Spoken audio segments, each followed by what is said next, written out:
Thank you very much to the organizers for organizing this very interesting event and for inviting me.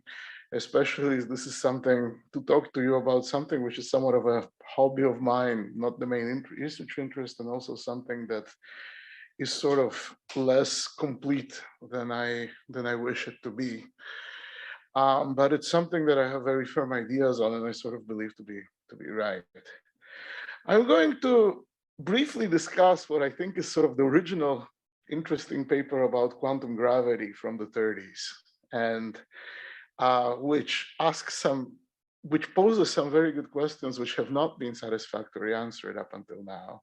And I'm going to say that actually some of the technology to answer them has been developed in the study of open quantum systems, which we have learned quite a lot in the last 40 years. And I'm going to give an example in the literature of an experiment of which there is quite a lot of interest in the literature.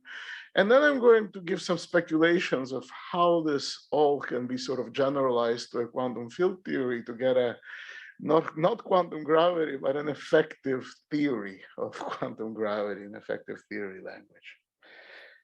So, for those who do not know, this is, in my opinion, the most underrated physicist in history, Matvei Bronstein. Matvei Petrovich Bronstein, most people have not heard about him, partially because he was arrested during the Great Terror and shot 3 weeks basically after defending his PhD thesis. For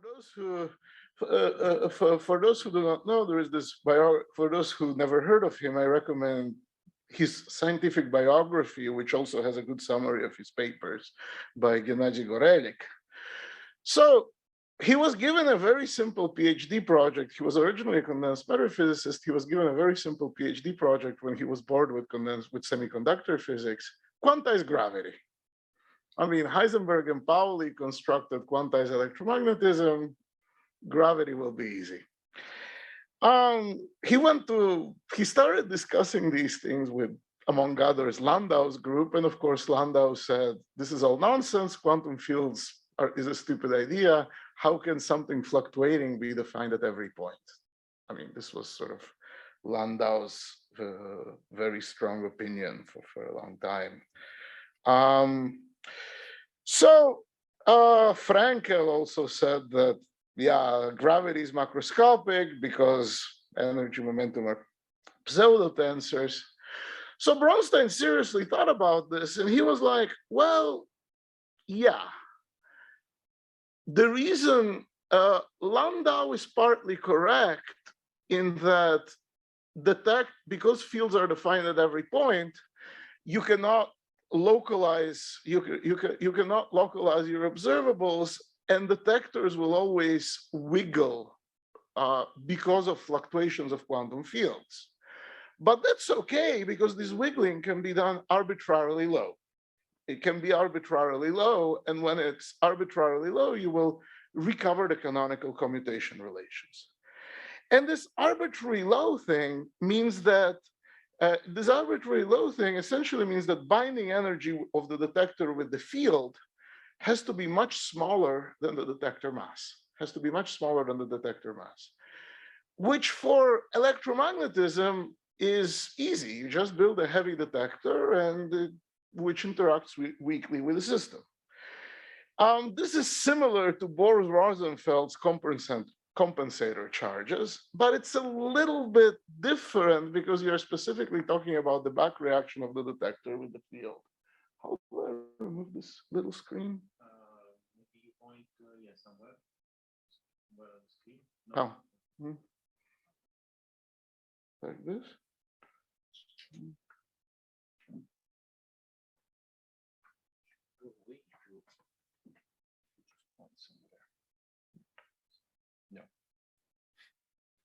I mean, it's okay, especially if it's downstairs.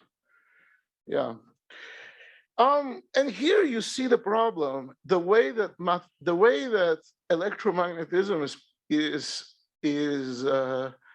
fundamentally different from gravity. In electromagnetism, you can remove the back reaction of the detector with the system by having a detector which is much heavier than the test charge with which it couples to the quantum system. With gravity, as long as inertial mass equals gravitational mass, the coupling to the detector is always equal to 1. And therefore, detector back reaction is strictly impossible. Either the system is too weak to be observed, or it makes the detector sort of shake to it, makes a black hole out of the detector. And Bronstein's conclusion was, I mean, he invented this cube, which is still being used. Well, he was the first one who did this, in which you have C, H, and G, and the quantum gravity regime is when all three are non-negligible. And he first proposed this idea that we have to abandon geometry and have to think about quantum geometry.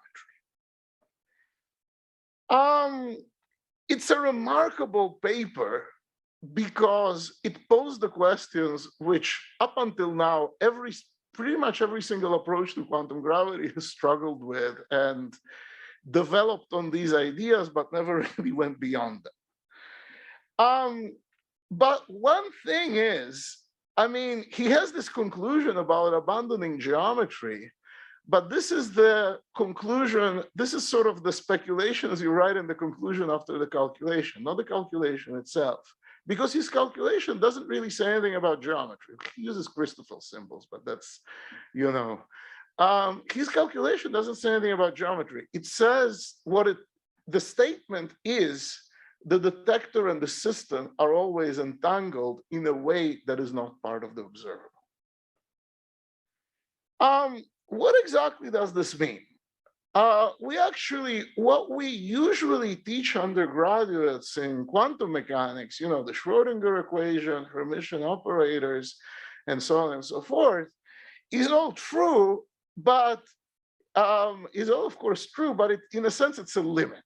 It's not the exact theory.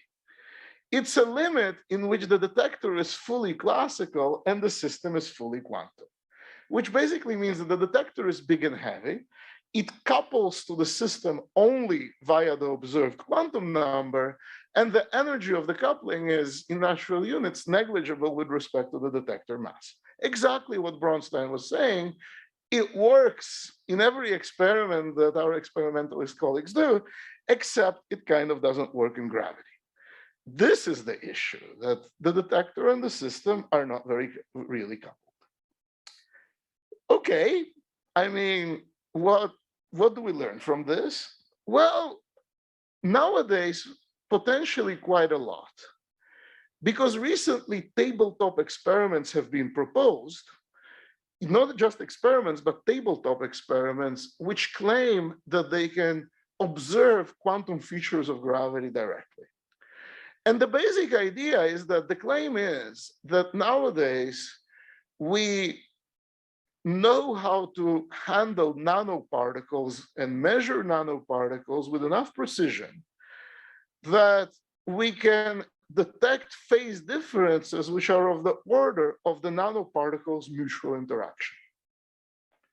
So the basic idea is you have two beam splitters. You have two nanoparticles going via each beam splitter, and then some of the paths, the nanoparticles will be far away. So the outer, the tallest, and the one which is up and the one which is most down. And in another choice of paths, the nanoparticles will be close together. Now consider that the nanoparticles are gravitationally charged, and you will realize that as long as gravity is quantum, there is going to be a phase difference between the paths. In the second paper by Chiara Marletto and Vlatko Vedral, they basically say, let's just do interferometry, which is sort of really difficult. In the first paper by Bose and many other co-authors, they actually propose something which is sort of not quite realistic now, but will be realistic in 10 years or so. They use nanoparticles with spin and use spin precession to clock time. And that could give you a phase difference. So how this phase is different from the phase that are in the Tau experiment? because good question, because the nanoparticles mutually attract. It's not the attraction between the nanoparticles and the mean field, gravitational field. It's the attraction between two quantum systems. And there is quite a lot of debate in the literature. There is quite a lot of debate in the literature as to what will such a successful experiment prove. In my opinion, it really proves quantum gravity. Because what the phase difference proves essentially is that there is a virtual spin zero type graviton. Spin zero because it's a Newtonian potential. That's what the experiment proves. However, if you put this piece of information together with everything else we know about gravity, it's clear that if there is a virtual graviton, there has to be a real graviton by unitarity. Because the calculation that you did with the phase difference assumes unitarity, and unitarity means that if this exists, real gravitons have to be emitted. And then you have to think that a theory with a scalar field couples to mass is not mathematically consistent. And then you think about it a little bit more. You remember we observed gravitational waves. And to me, it becomes unavoidable that you've proven the graviton with this idea. So therefore, in a sense, you've proven the quantum nature of gravity. And of course, I mean, if you believe in anything where an effective theory of gravitons is predicted, that's what you would observe as the phasing. However, now the ideas of Bronstein become really, really, really important. Because now you ask yourself, okay, but you also have the beam splitter, you have the mirrors, you have the detector, you have the thing that kicks the nanoparticles, and so on and so forth. All of this stuff, is it heavy or is it light or is it heavy? You could think of constructing a light object with respect to the nanoparticles.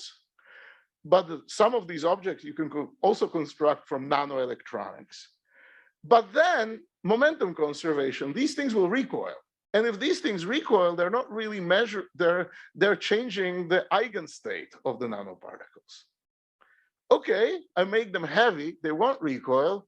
But then if they're much heavier than the nanoparticles, they interact much strongly with the nanoparticles than the nanoparticles themselves.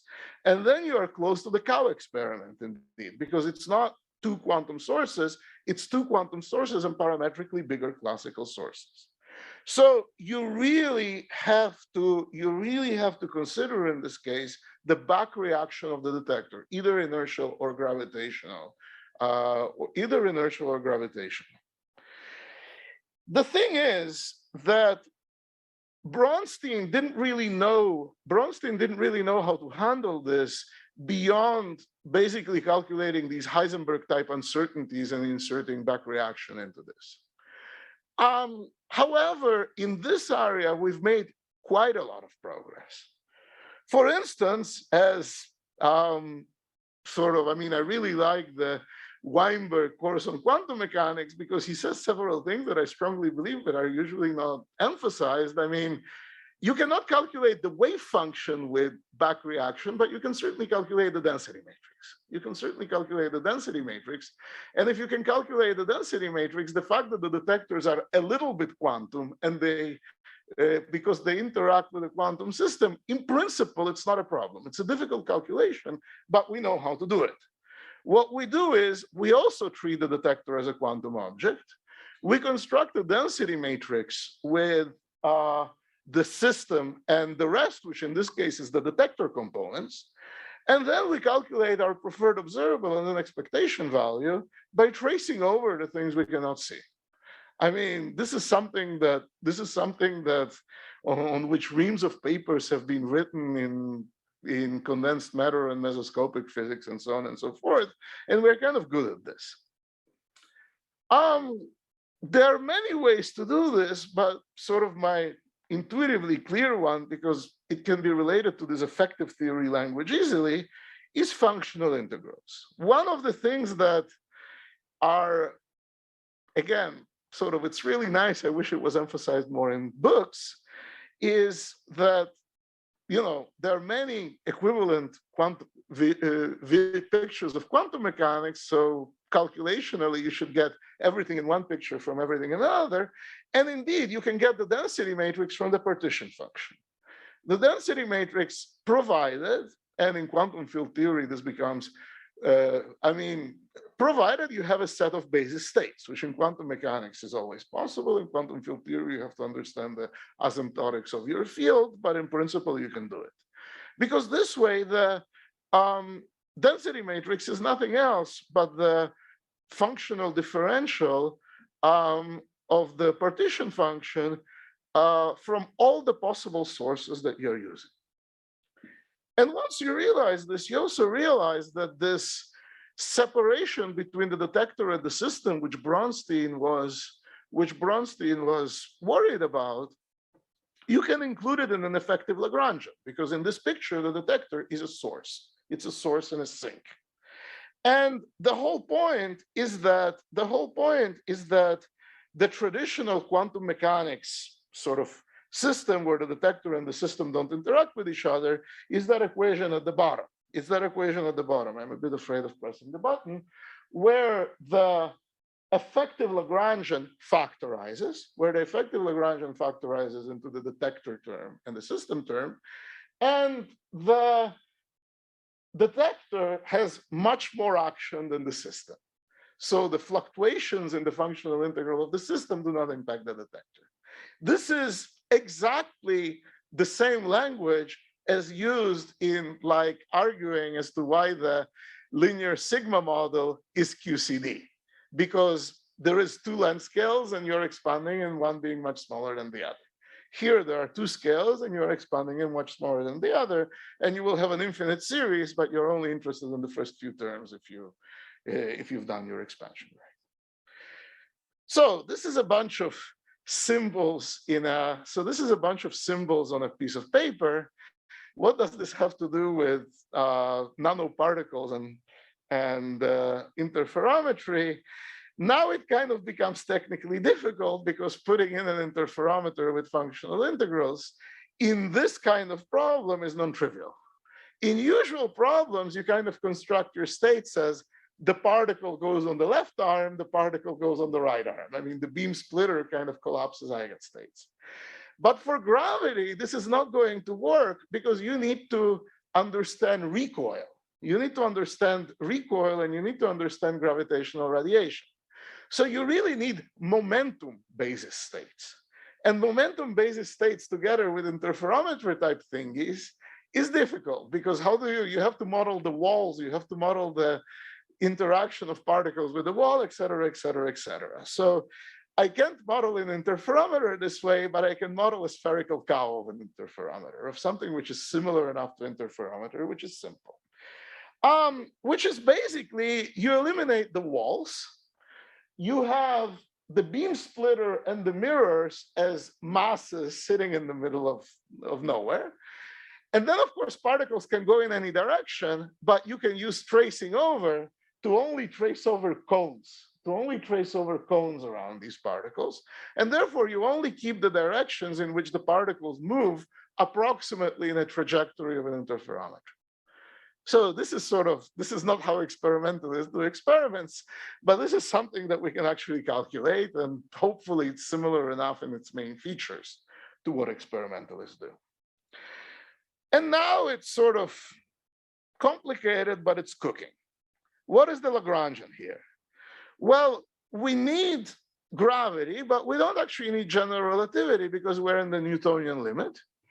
So indeed, we have a scalar field, which is H00, otherwise known as the Newtonian potential, and it couples to mass.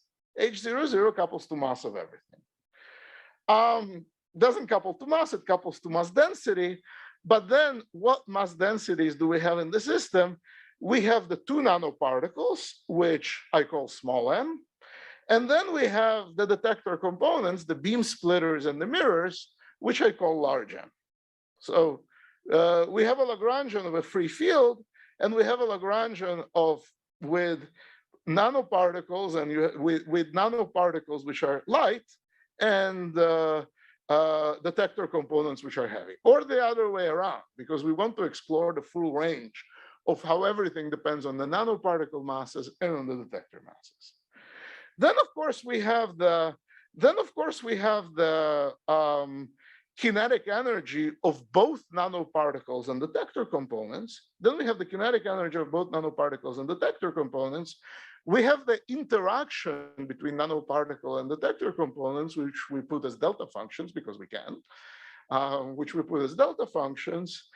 And then we have the fact that nanoparticles are quantum and detector components are classical. And therefore, we add sources of the detector components. And therefore, we add sources of detector components. Except, as I said before, in this language, what you call detector and what you call system to a certain extent is up to you. And what you can do is first put in sources, and then integrate them out to model the fact that there are things that you are not seeing. The recoil of the detector and the nanoparticle you're not seeing. The gravity interaction between the detector and the nanoparticle you're not seeing. So what you do is you will take these sources, integrate out all of the degrees of freedom, construct a density matrix with respect to the sources. For those who know this, this is very similar mathematically to what people who do something called entanglement harvesting are doing. You integrate out the field and you look at what the density matrix of the sources does. And then you integrate, you've integrated out the field, you have the sources and the nanoparticles, and then you produce the observable, which tells you the entanglement, which is the phase difference. So this is the Lagrangian, and it looks complicated, but it's actually analytically solvable. It's actually analytically solvable because why did I use delta function potentials? Because there is this very nice formula that if you have a Green's function of something, that you know, and you add a delta function potential, you can get the exact Green function with that delta function potential by putting in a shift. And of course, once you know the Green's function, you know the partition function. The partition function is nothing else but the Green's function between two sources. And the density matrix is going to be a matrix of that sort with every possible source you have. What are the sources? They will basically, for nanoparticles, all of the sources here will be for detector components, they're localized Gaussian wave packets. For detector components, they're localized Gaussian wave packets. And for nanoparticles, they are linear combinations of Gaussian wave packets. Of Gaussian wave packets, but we know how to create them. I mean, we sort of numerically know how to do this.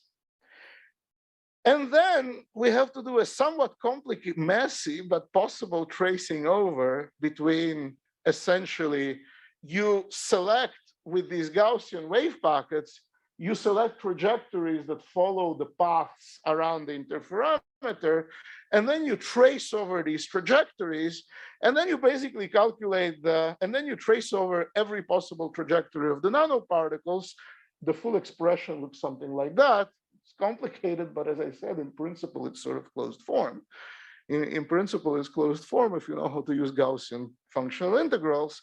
And then once you trace everything over, you will get exactly what you need. You will get the density matrix in the reduced basis of x2 and x1, which is the initial position, and x2 and x1 bar, which is the final position. And once you have this density matrix, you will get the phase difference. You will basically, this gives you the probability of particles at a certain moment in time to be at the end, given that they were at the beginning. And once you do a Fourier analysis of this thing, you are going to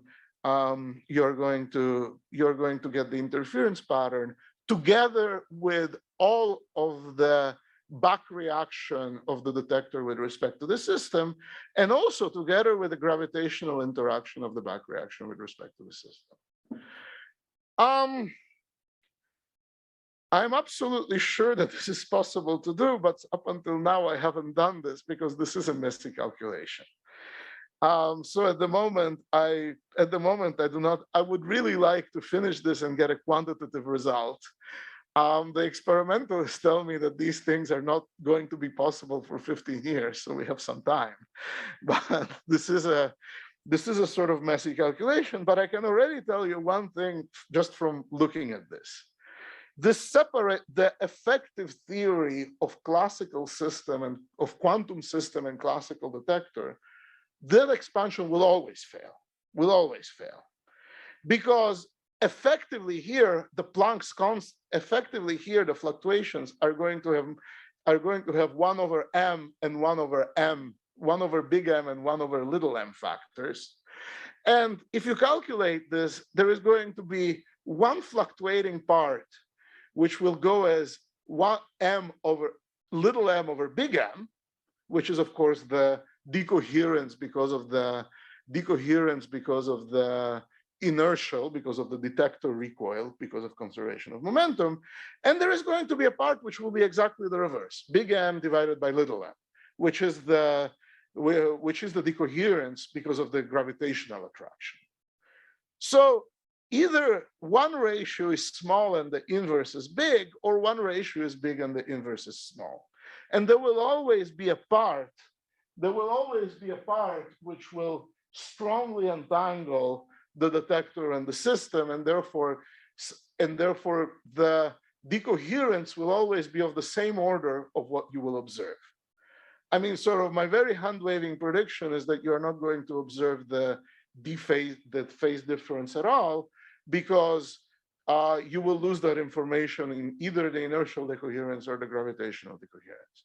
But as I said, this is an analytical calculation that should really be finished, and perhaps you will see something non-trivial. The devil is in the details. How much time do I have?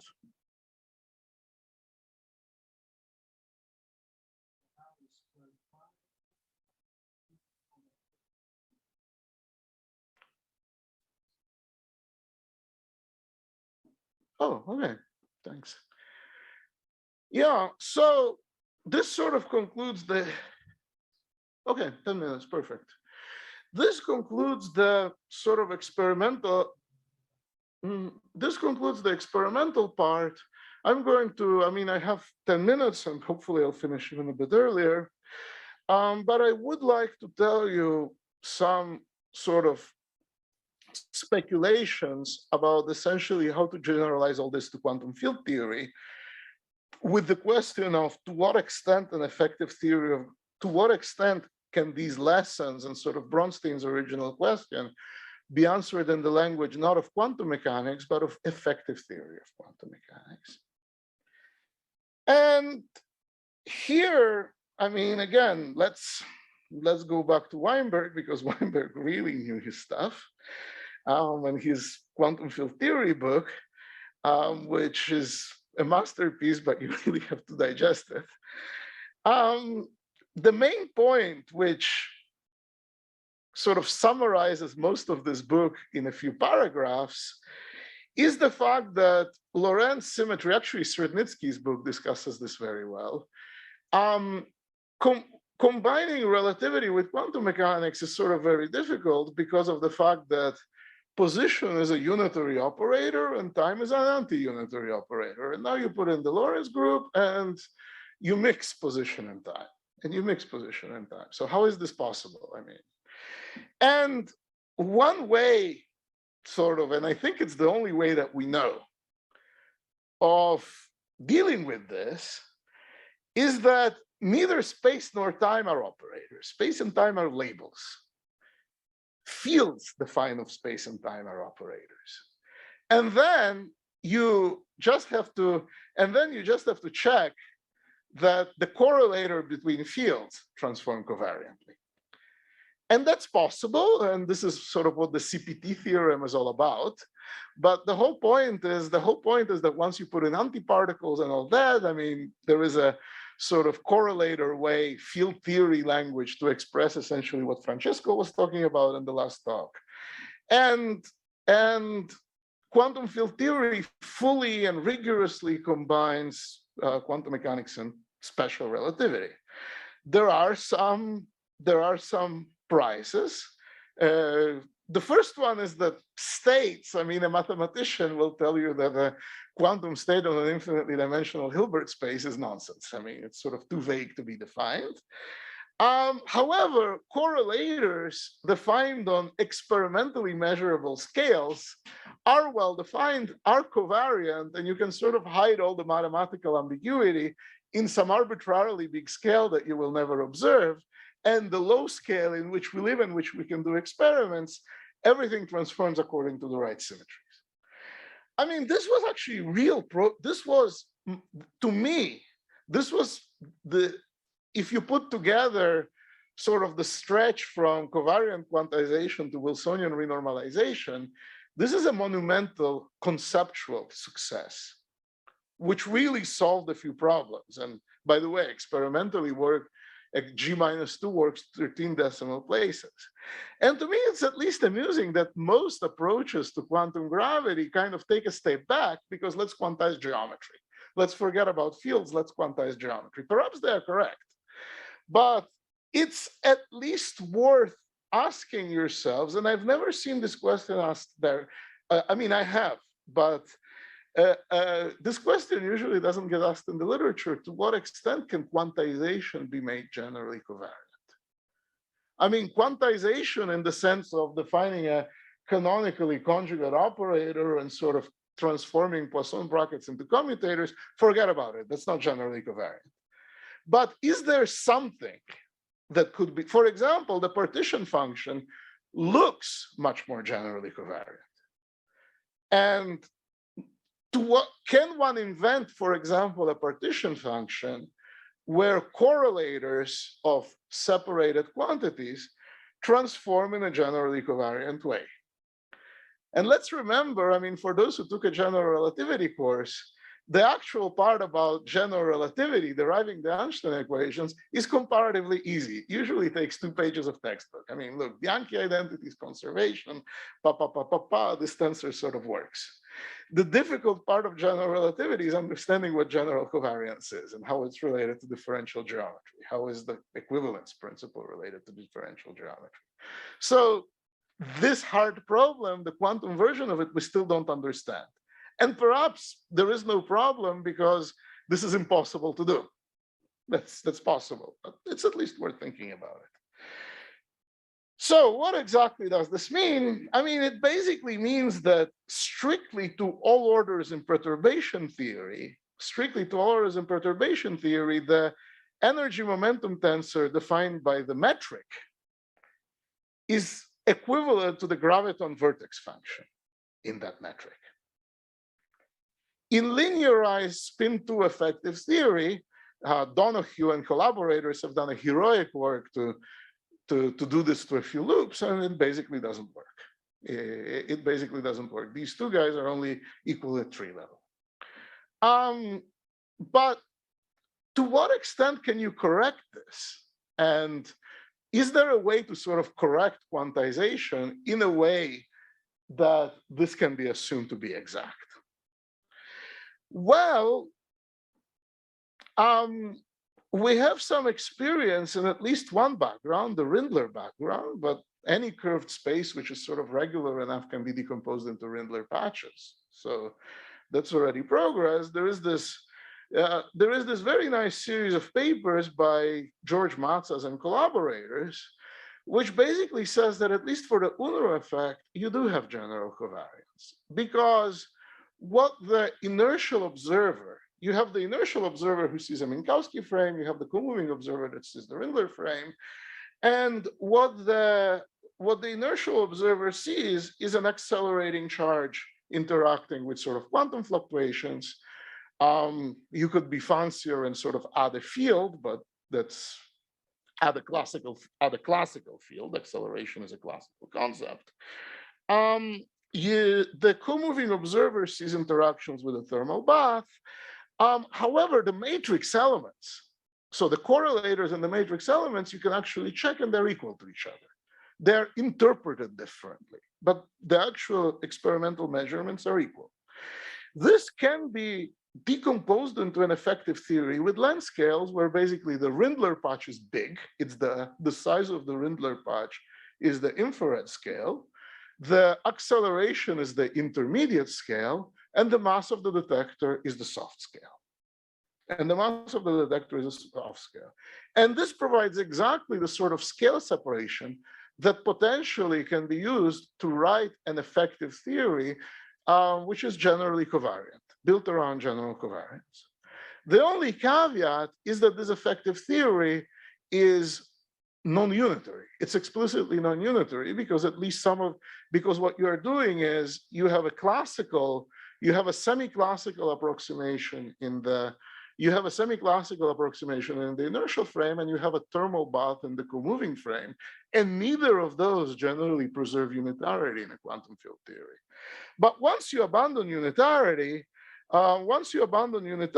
let me go over this.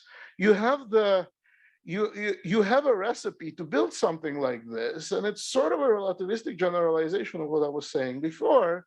The horizon is represented by a Gibbons-Hawking-York term, so there is a field theory at the surface of the horizon.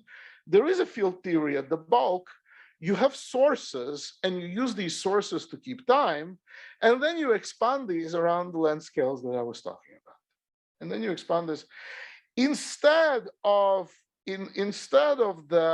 unitarity, because you need something like unitarity, you will have a fluctuation dissipation theorem, where the thermal bath, which you generically have, will provide the dissipation term.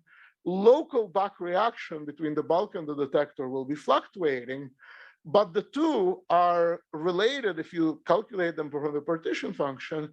The two are related by a Kramers-Koenig type relation, and relativistically, the fluctuation dissipation theorem could enforce a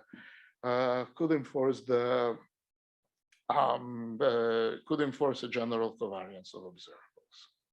So something slightly different from quantum mechanics, but which looks very similar to quantum mechanics in terms of path integrals, you just add a dissipative bath to it, could be generally covariant. Up until now, this is a very vague idea. But there are a few things that you can say a little bit more. You can say that there is a relationship with holography. I mean, I wrote the first paper on this in 2015.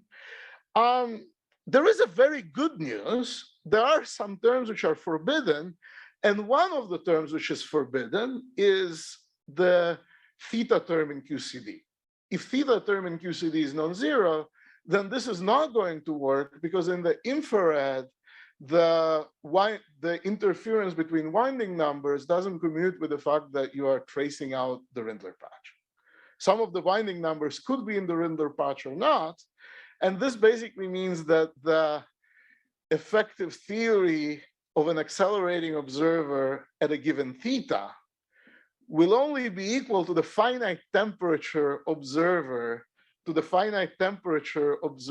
at the same theta, at the same effective theta, if the answers you get will be the same for coherent and incoherent sums over the winding numbers. And the only way this is possible is if theta equals 0, because theta equals 0 is basically an incoherent sum of winding numbers. So this is great. We've solved the strong CP problem without axions. We predict that no axions have been found. Unfortunately, neutrino oscillations have a problem, which is so far unsolved. We wrote this paper in 1508 and started a big debate in the literature, which is still going on, which is basically the fact that the inertial observer will see charge eigenstates, neutrino weak charge eigenstates, and the comoving observer will see mass eigenstates, because it's a thermal bath and there is transformations between the two, and then it becomes, we're still discussing this. I mean, you can link fluctuations, you can produce fluctuations which are invariant, between the inertial and the comoving term by introducing a thermal comoving bath, which goes away in the inertial frame. And this is our paper about the Brownian motion in strong electromagnetic fields, and hopefully this might be tested in lasers. Basically, you put an electron in a very strong electromagnetic field, and you check that its a correlation function for microscopic wiggles can be expressed by an effective theory, an effective Brownian motion-like theory. And there might be something work in progress. I mean, this sort of picture is incompatible with a static cosmological constant, is incompatible with the static cosmological constant because this boundary back reacts. There is back reaction between the bulk and the boundary.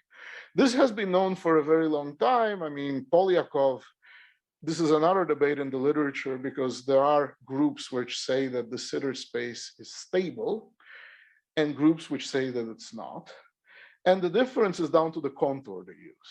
So if you use a contour where past and future is set by a test particle, a local co-moving test particle, then the Sitter space is actually unstable in the infrared. If you use a contour which is sort of global, you get a stable de Sitter space. This sort of effective theory forces you to use a contour where the Sitter space is unstable, so the cosmological constant is dynamical. We haven't fully solved this, but there is a master's thesis about this. And so, I mean, just as a conclusion, the main issue, I think that the main issue with combining quantum mechanics and gravity is the fact that what we learn about quantum mechanics fails because the detector and the system can never be sort of separated cleanly in a classical and quantum part. But independently of your favorite, I mean, I don't think quantum mechanics need interpretation. You need correlators. Quantum mechanics give you correlators. I mean, I'm sort of a Bayesianist about this if you want. But independently of your favorite philosophy of quantum mechanics, this is a technical problem. It's not a fundamental problem because we know how to include, at least at the effective theory level, we know how to conclude back reaction between the detector and the system. In quantum mechanics and in this Marletto-Vedral experiment, we can actually explicitly and exactly calculate this. And we can even think about what kind of effective theory would have the exact equivalence principle. And maybe this is a useless exercise because the equivalence principle is not exact, but it's worth thinking about. Thank you very much.